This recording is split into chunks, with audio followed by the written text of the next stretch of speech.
வணக்கம் நலம் தானா வியூவர்ஸ். இன்னைக்கு பச்சை பயிரும் ஜவ்வரிசியும் வச்சு தோசை செய்ய போறோம்.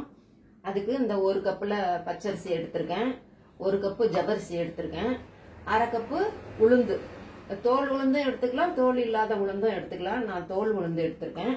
சும்மா ஒரு சின்ன ஸ்பூன் வெந்தயம், இதெல்லாம் ஒன்னா கலந்து ஊற வச்சிடணும் ஒரு 5-6 மணி நேரம். இல்லைன்னா முதல் நாள் நைட்டே கூட செஞ்சுக்கிட்டோம்னா மார்னிங் டிஃபனுக்கு செஞ்சுக்கலாம்.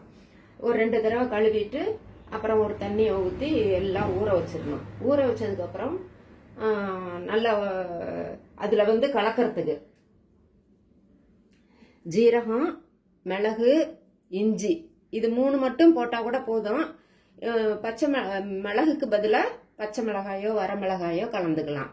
அப்படியும் இல்லாட்டி ஒரு பச்சை மிளகாயும் மிளகும் ஒரு அரை ஸ்பூன் போட்டுக்கலாம். ரெண்டும் கலந்து போட்டுக்கிட்டு எல்லாம் நைஸா அதாவது இந்த அளவுக்கு ஓரளவுக்கு நைஸா அரைச்சுக்கணும். மாவு மாதிரி அரைக்காம கொஞ்சம் ஒரு மாதிரி அரைச்சுக்கணும். அரைச்சுக்கிட்டு அதுல உப்பு போட்டு கரைச்சிக்கலாம். இதுக்கு வேணுங்கிறத உப்பு இப்பதான் போடுறேன், அரைக்கல போடல, உப்பு போட்டாச்சு. அவ்வளவுதான். இதை ஓரளவுக்கு கொஞ்சம் கொருசா தான், ரொம்ப கொருசா அரைக்க கூடாது. அரைச்சு நான் தோல் உளுந்து போட்டதுனால அந்த தோலோடவே போட்டு அரைச்சிருக்கேன். பத்தாவதுக்கு பாசி பருப்பும் தோலோடவே இருக்கிறதுனால இந்த கலர்ல வேற இருக்கு. நம்ம பயிரும் வேணுமாலும் போட்டுக்கலாம், அதனால ஒண்ணும் இல்ல. மாவு ஜவ்வரிசி இது ஒரு பங்கு, இது ஒரு பங்கு.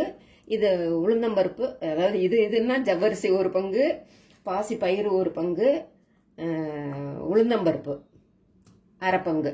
அவ்வளவுதான். இதை 3 வெந்தயம் சும்மா ஒரு ஸ்பூன் நல்லா ஊற வச்சுட்டு அரைச்சி எடுத்துக்க வேண்டியதுதான். வேற ஒன்றும் போட வேண்டியதில்லை. கொஞ்சம் பெருங்காயத்தூள் நம்ம இதுல கலந்துக்கலாம்.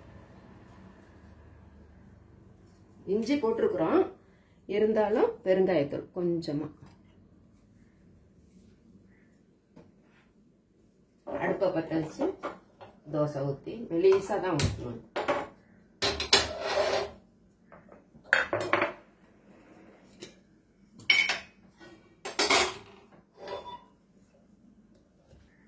திக்னஸும் ரொம்ப தண்ணியாட்டம் இருக்கக்கூடாது, இந்த அளவுக்கு சரியா இருக்கும். இப்போ கெட்டிமாவும் இருக்கக்கூடாது. நான் எப்படி இருக்குமோங்கிறதுக்காக தான் அரைச்ச தண்ணியை கூட வச்சிருந்தேன், வேண்டியதில்லை. இதே சரியா இருக்கும், இந்த அளவுக்கு சரியா இருக்கும். ஊத்தி பார்த்துக்கிட்டு வேணும்னா கூட கொஞ்சம் கலந்துக்கலாம். அவ்வளவுதான். இது தொட்டுக்கிறதுக்கு கருவேப்பிலை சட்னி அரைக்கலாம், இந்த டைஜஷனுக்கு நல்லது. வெங்காய சட்னியும் இதுக்கு தொட்டுக்க நல்லா இருக்கும். இதுலயும் இஞ்சி, பூண்டு, ஜீரகம், மிளகு எல்லாம் போட்டுருக்கோம். இது குழம்பு சட்னின்னு சொல்லிட்டு மிளகா, கொஞ்சம் புளி, தக்காளி இதெல்லாம் வச்சு அரைச்சிட்டு உப்பும் போட்டு அரைச்சிட்டு அதுக்கப்புறம் நான் நல்லெண்ணெய் கொஞ்சம் நிறைய ஊற்றி கடுகு, உளுந்தம்பருப்பு, பெருங்காயம், கருவேப்பிலை எல்லாம் போட்டு தாளிச்சிட்டு இந்த அரைச்சதை அதுல போட்டுடணும். போட்டு நல்லா தண்ணி கலந்து ஊத்திட்டோம்னா கொஞ்ச நேரம் அப்படியே வெந்தது மாதிரி ஆயிடும். இந்த எண்ணெய் பிரிஞ்சு வரையில கொஞ்சமா வெந்தய பொடி போட்டு சும்மா ஒரு சின்ன அத்தனைக்கு வெல்லம் போட்டு குவான்டிட்டிக்கு தகுந்தாப்புல வெல்லம் போட்டு நல்லா ஒரு கிளறி எடுத்து வச்சிட்டோம்னா ஒரு 2 நாளைக்கு கூட இது நல்லா இருக்கும். இது காரசாரமா தொட்டுக்கிறதுக்கு இட்லி, தோசை, ஆப்பம் இதுக்கெல்லாம் தொட்டுக்க கூட நல்லா இருக்கும். இந்த கல்லு காஞ்சிருச்சு, ஏற்கனவே தொடச்சி வச்சாச்சு எண்ணெய் தடவி. இப்போ இதுல மெலிசா ஊற்றி நல்லா ஊத்த வருது. அரைச்சிருக்கிறோம்ல அந்த அளவுக்கு நல்ல மெலிசா. ரொம்ப தண்ணியாட்டா இருந்ததுன்னா கஷ்டமா இருக்கும். இந்த மாவு ஓரளவுக்கு ஜவ்வரிசி வேற போட்டிருக்கோம் இல்லையா, அதனால ஒரு இழுக்கிறதுக்கும் நல்லா வருது, வளவளப்பு தன்மையோட. இது மூடி வைக்கணுமா?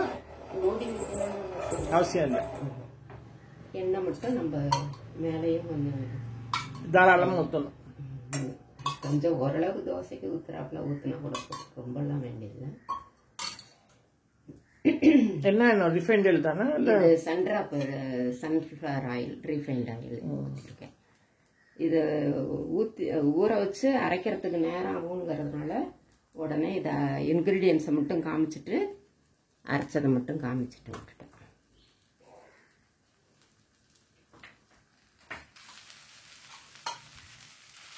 திருப்பி போட்டாச்சு, நல்லா வந்துருச்சு. இந்த சட்னி வச்சு சாப்பிடுங்க. நீங்களும் செஞ்சு பார்த்துட்டு மார்னிங் டிஃபனுக்கு இது திடீர்னு செய்யறதுக்கு நல்ல வசதியாக இருக்கும். ஹெல்த்தியானதும் கூட, பாசிப்பருப்பு, ஜவ்வரிசி, உளுந்து எல்லாமே கலந்துருக்கிறதுனால நீங்களும் செஞ்சு பாருங்கள். நலம் தானா சேனலுக்கு சப்ஸ்கிரைப் பண்ணுங்கள், பெல் பட்டனை ப்ரெஸ் பண்ணுங்கள், லைக் பட்டனையும் ப்ரெஸ் பண்ணுங்கள். வேற ஒரு வீடியோவில் பார்க்கலாம். தேங்க்யூ.